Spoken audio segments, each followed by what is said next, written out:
Hey guys, want to make your home cozier and save a little more money? Take a free online energy assessment from Energy Trust of Oregon. It's fast, easy, and gives you personalized tips to boost your home energy savings, lower bills, and more comfort. Shoot, I'm taking this quiz. Let's take it together at visitenergytrust.org/assessment. We can join thousands of Oregonians already making smarter energy moves. That's energytrust.org/assessment.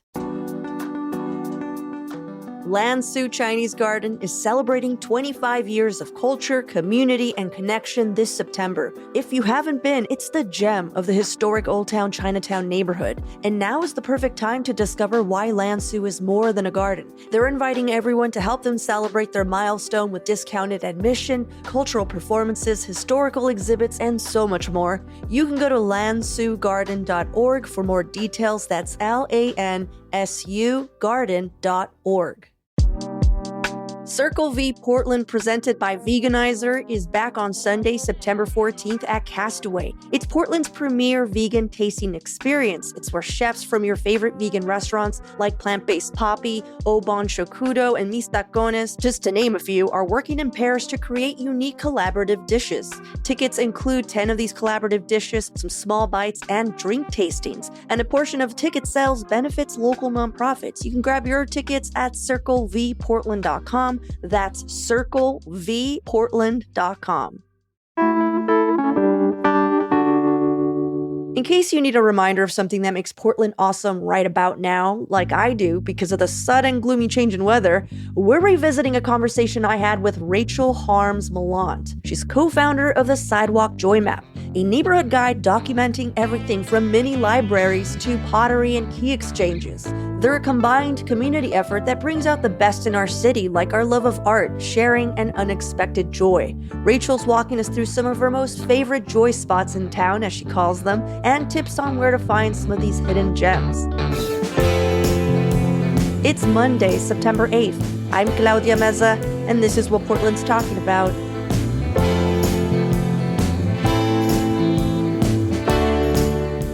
What made you want to do this project? Because this is something you do for fun, right? Yes. So the story is we were just after the holiday season. It was January 2022. And my young kids and I were just like in a slump. We were stuck indoors. The weather was miserable. Everybody was grumpy. And I just felt like after several years of the pandemic and staying socially distant and everything like that, that I just didn't feel connected to the community. I didn't feel like I really knew Portland that well. I didn't have like a lot of places to take them to get them out of the house and kind of keep my own sanity. And so I kind of reached the end of my rope and was like, okay, I don't care where we're going. We're getting outside each day. And so I wanted to make it fun for everyone, obviously. So we made something called the Urban Explorers Club, where we took our own pictures, made our own little laminated badges. The kids each had little backpacks that had binoculars and magnifying glasses. Wait, you made this all up for your kids? Like this? Yes. Yeah. You are such a cool mom. I would have died. Like, this is exactly the thing that I would have been so stoked about. This is so sweet. You made badges. Okay, sorry. No, totally. It's funny because I think sometimes the key for me in parenting is kind of doing the things that I think are fun.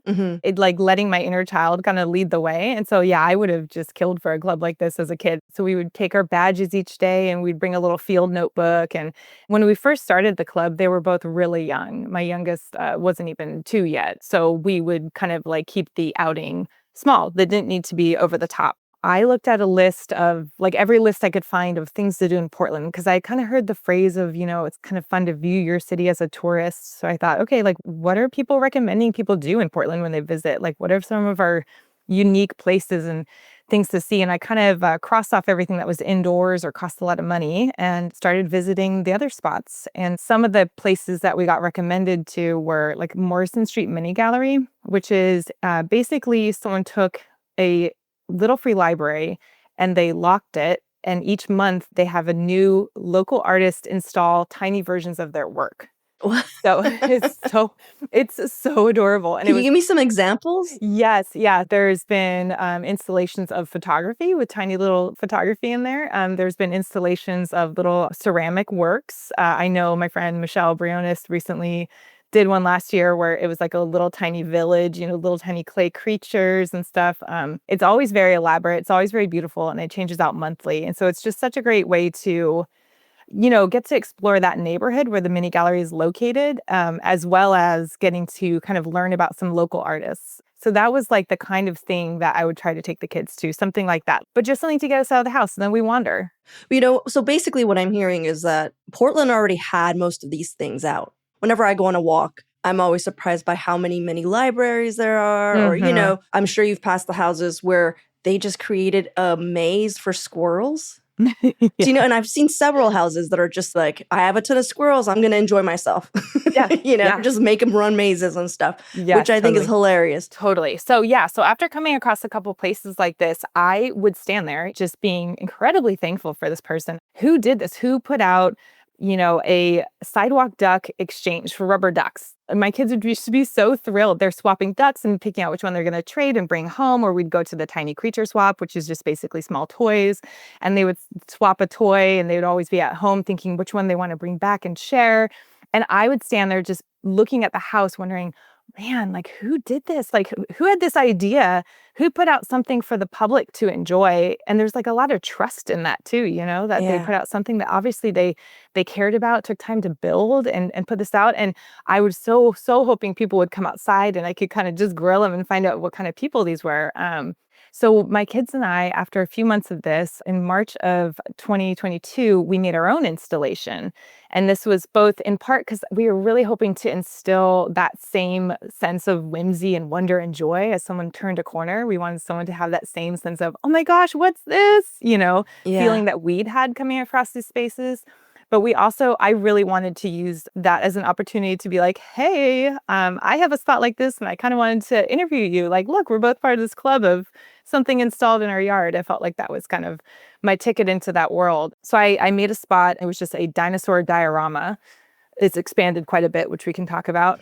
And using that Instagram, I made an Instagram for it just to kind of document some of the updates, but mostly so I could feature these other spots around town, because as we would hear somebody come across our spot, the kids and I would tumble out of the house and be like, oh, if you like dinosaur dioramas, you're probably going to love this other one. And we'd be telling them about all these different spots around town, which people just hadn't heard of. And I couldn't believe it. Like I'd obviously not heard of them. Well, they're not part of the Explorers Club. Yeah, exactly. And there was no Sidewalk Joy map. So we spent quite a bit of time outside just telling people, oh, you've got to check out, there's this Lego minifig exchange, or you would absolutely love this toy car library, And so I started featuring these places on my Instagram. And then through featuring spaces, there was a new space in town that was a free little art gallery, and it's called PDX Flag, and it's made by Grant Brady. So I interviewed him, featured his gallery, and he, similarly to me, has like a extreme passion for these spaces. He was biking around all over Portland, showcasing some of the ones I'd featured, finding new ones, that kind of thing. And so the guy who runs the Poetry Pottery Box, Dan, finally commented and said, man, I wish there was a map of these spaces. And Grant and I just were like, yes, we'll take that on.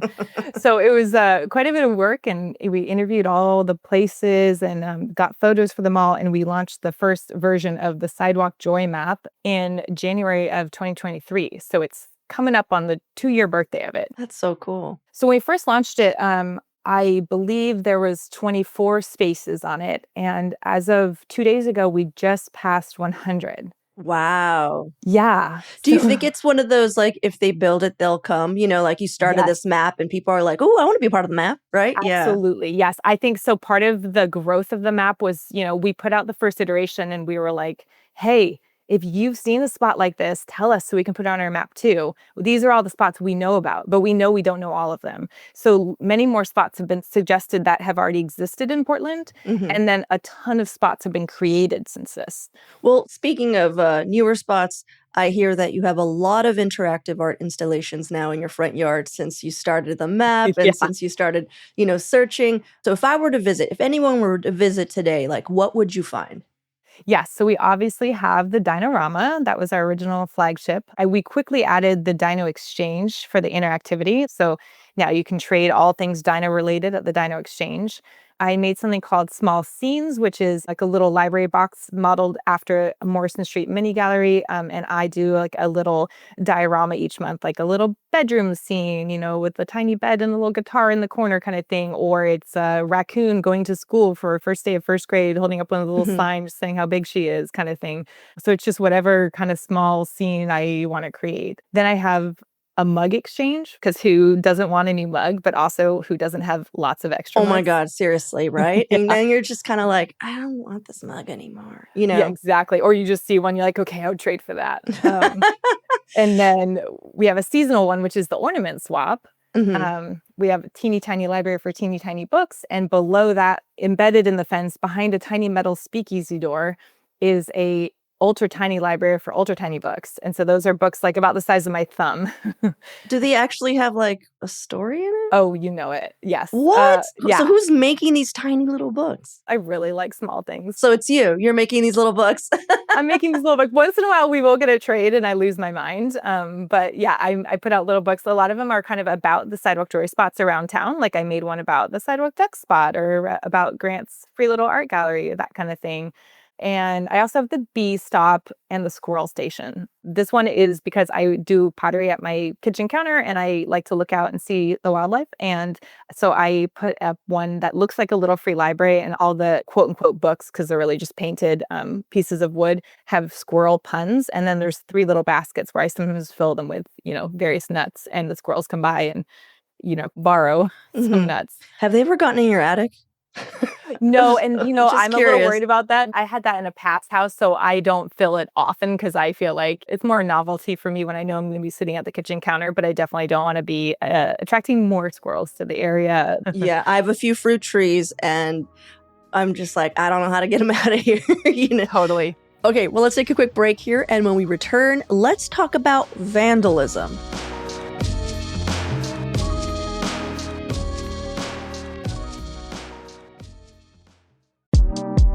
CityCast Portland is brought to you by Diamore Law Group. Let's face it, sometimes bad stuff happens. A serious injury, a catastrophic accident, or even a wrongful death. It can turn your world upside down. When it does, you deserve unwavering support from a dedicated team.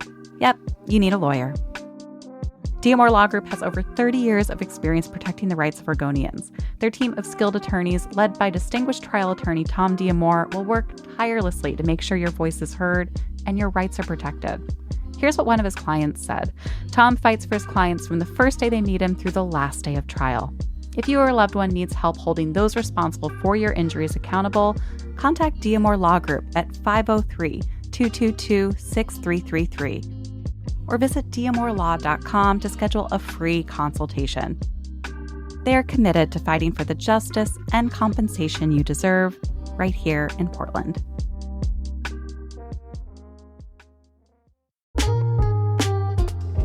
Freem Family Brewers has opened up a second location in Milwaukee just south of Portland, so you no longer have to make the trek all the way to Hood River just to get to their 20-plus taps of award-winning beer. They've moved into the historic Milwaukee City Hall building right into the old firehouse, and I hear they turned the old fire pole into a fully functioning tap. I would like to see that. Plus, this new location has 3 bars with seasonal cocktails, in addition to all the harder to find Freem beers. My go-to is the Japanese lager, and they're serving practically the same menu as their Hood River location, so you know their food is solid. I recommend anything on the menu that has their house-made beer cheese. It's so delicious. Freem Milwaukee is open daily from 11:30 a.m. to 9 p.m. You can see their full menu at freembeer.com. That's P-F-R-I-E-M beer.com.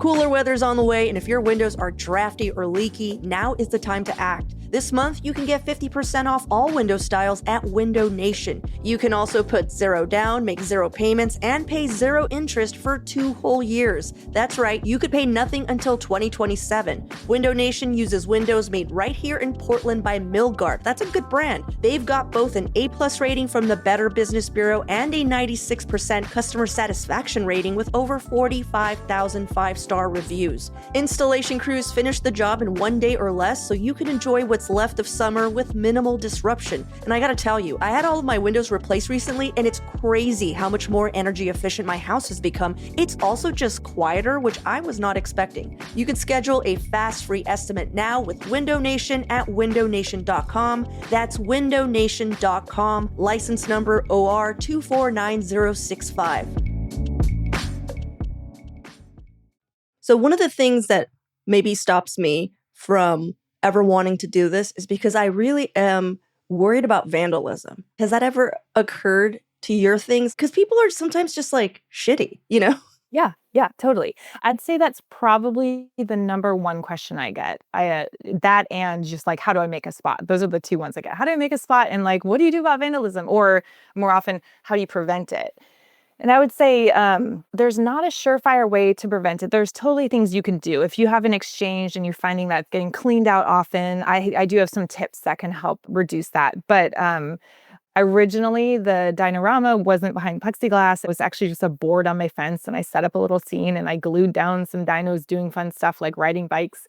And, within a day or two, a couple of them had disappeared. And I didn't know if it was just, maybe like a kid walking by who thought they were for the taking, or if it was someone who was purposely trying to damage it. I had no idea. But, when it first happened, I was like, oh, man, if this small thing, which literally could be someone not even malicious, hurts my heart, then do I have what it takes to make something bigger and better and have that potentially get damaged? But I decided to just go for it. Knock on wood, I really would hope that my installations don't get severely damaged. We've had our fair share of doors being torn off or a couple things being taken that weren't supposed to be taken, or, even the little tiny ultra library I had got ripped out and wandered away with 3 times in the first week. I've had my share of stuff like that, but I wouldn't trade this experience for the world. The dinorama and this whole thing to me is so much bigger than the structure now. I have met, and I'm not exaggerating, thousands of people. I've met folks who have traveled here, several groups from New Zealand and Australia, and lots of groups from Canada, and they came down to Portland. They'd seen the Sidewalk Joy Map. I'm not going to say that they came here just for the Sidewalk Joy Map, but they were close enough to Portland or in Portland, and they decided to make a day or two of traveling around to see these kind of spots. And I've connected with people, made friends all over the world. And I just have this huge, wonderful, beautiful, positive community that restores my faith in humanity, 6 times a day. And so, again, I would hate for something to happen to my installations, but this is so much bigger than my installations now. Somebody could uproot every one of them and wander away in the night, and I wouldn't lose that community I've made. I wouldn't lose that connection that I've felt with Portland. And so to anyone who's considering making a spot but worried about vandalism, there's not a way to 100% protect from it, but it kind of comes down to you asking yourself, is the positive going to outweigh the potential negative for you? Yeah, is it worth it? Yeah. And then the last thing I'll say is, we now have 100 spots in town.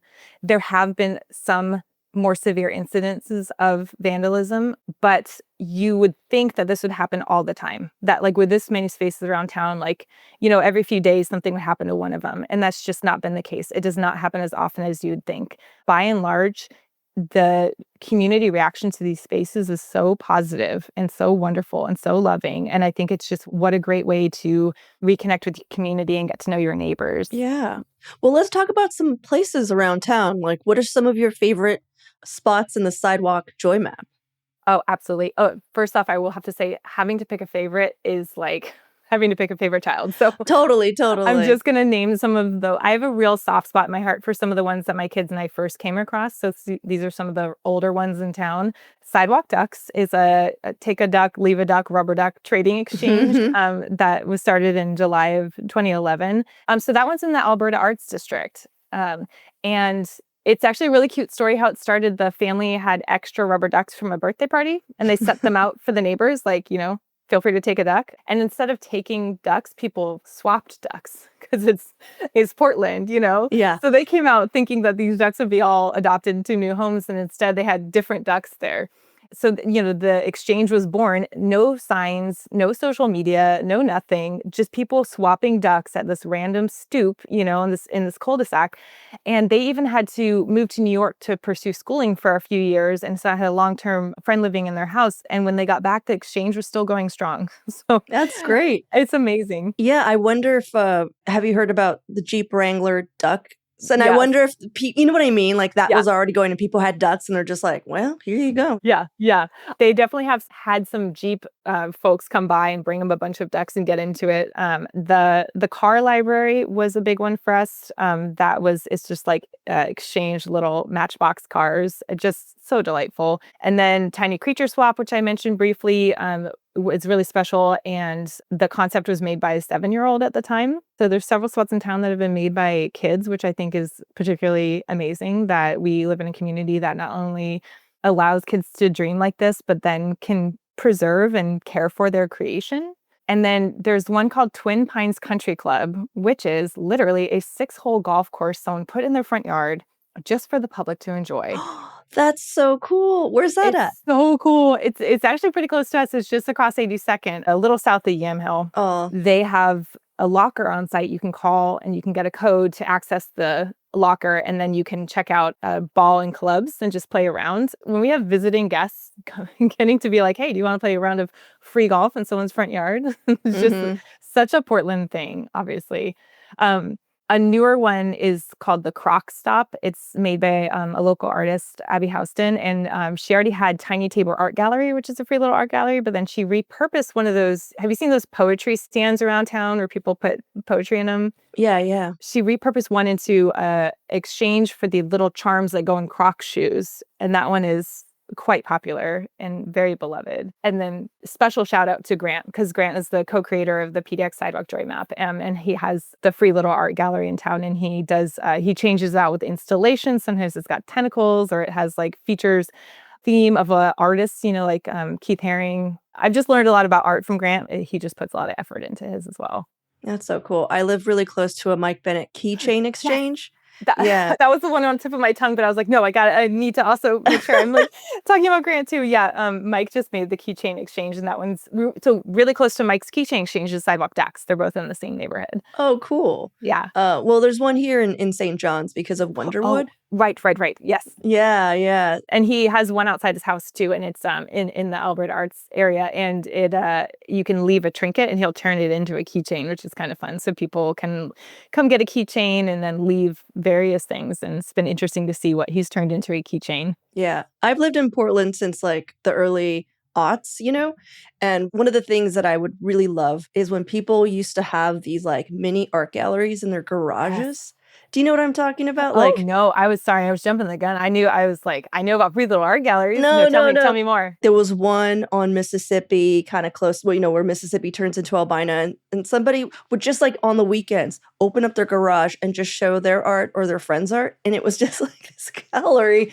And I was curious, like, have you seen any more of those, or is that just like a thing of the past? I haven't seen that specifically showcasing someone's art like that. I have seen things like rock hounds, and they're collecting rocks and then kind of do like a rock sale on the weekends, or pottery sale out of their house. There's a little house in Southwest that they turn their garage into a coffee shop. But those are all money making, they're not necessarily like free, like you're talking about. I have not seen that anymore, but I say we bring it back. Yeah, isn't that cute? I always like that.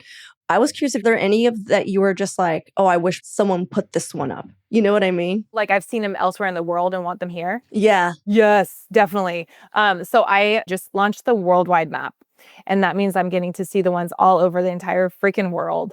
And it's been really, really, really cool. There's a world map of these joy spots? Yeah, the worldwide map has led me to other spots. And I'm like, we need that here. One of them is micro bakeries. There's some that are for profit, but a lot that are just free, little free bakery. Apparently, if you give away food and it's for free. Oh, it's fine. Yeah, it's fine. They're like, go ahead, get whatever. Get poisoned, Nobody cares. Not that happens, But so Seattle has, I think, 4 of them. They have like 4 little free bakeries. And I'm just like, God damn, that would do so well here. Buffalo, there's a person I am connected with in Buffalo, upstate New York. And they actually have kind of started using a lot of the concepts we have here, which is so fun. They have a sister Croc Stop, a sister Dino Exchange, but they have the Fairy Exchange. And it's all for just like fairy mini cutesy things. They have like fairy scenes. It's just so freaking fun. It's covered in moss and it's so whimsical. And I'm like, we need a fairy exchange. Are you kidding me? There's one coming soon, hopefully, fingers crossed, a unicorn exchange coming here. Just, where are people even finding this stuff? Are they making them? Like, yeah. I don't even, they're making them. So the miniatures they make. Okay. No. A lot of them I think are just found things. Like if you want miniatures, I'd say go to Collage. They have quite a few. Anyway, there's a lot of really neat ones that I've seen around the world that I think would do well in Portland. We do have the one, it's called the FOPO, because it's Foster Powell, Fibrary, Little Free Fibrary, because it's just for knitting, crocheting, yarn, textiles. Oh, that's so smart. I know. That was a huge hit here. Well, Rachel, this has been so cool. I appreciate you taking the time to explain your world a little bit more with us. Absolutely. Thank you so much for having me. It's been a real treat.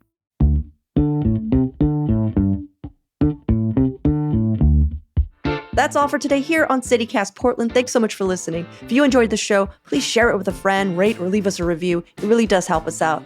We'll be back tomorrow morning with more from around the city. Until then, see you at Slim's.